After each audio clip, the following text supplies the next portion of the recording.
અંધશ્રદ્ધા ભારતમાંથી હટવાનું નામ નથી લેતી. અંગ્રેજો જજુમીને થાકી ગયા અને હાલમાં સરકાર પણ એની સામે લડી રહી છે. રાજકોટ વિજ્ઞાન જાથાના જયંત પંડ્યા પણ લડત ચલાવી રહ્યા છે.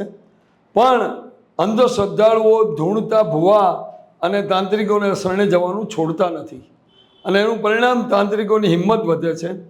ગુજરાતના બોડેલી નજીકના પાણેજ ગામમાં એક તાંત્રિકે પડોશીની નાની બાળકીને લઈ આવ્યા, ઘરના મંદિરમાં જ ભગવાન આગળ સુવાડી ગળા પર કુહાડીનો ઘા મારી એનું લોહી લઈને આખા ઘરમાં છાંટી આ દીકરીની હત્યા કરી.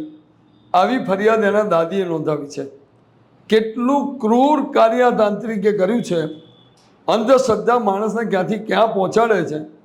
ગુજરાત સરકારે અંધશ્રદ્ધા નિર્મૂલન ખાલી જયંત પંડ્યાનું કામ નહીં પણ ગુજરાત સરકારનું ને કેન્દ્ર સરકારનું કામ બનાવી આના માટે સઘન કામગીરી હાથ ધરવી જરૂરી છે.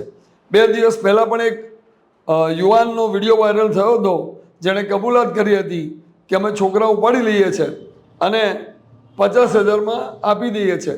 એ છોકરાઓનું શું થાય છે ખબર નથી. એક છોકરાએ 50,000 મળે છે અને લોકોએ ઝડપી પડ્યો તો એણે કબૂલાત કરતો આવો વિડીયો ઇન્સ્ટાગ્રામ પર વાયરલ થયો છે. આવા તબક્કે ખરેખર માતા પિતાએ પોતાના બાળકોની પૂરતી કાળજી રાખવી અને સતત નજર રાખવી જરૂરી બની છે.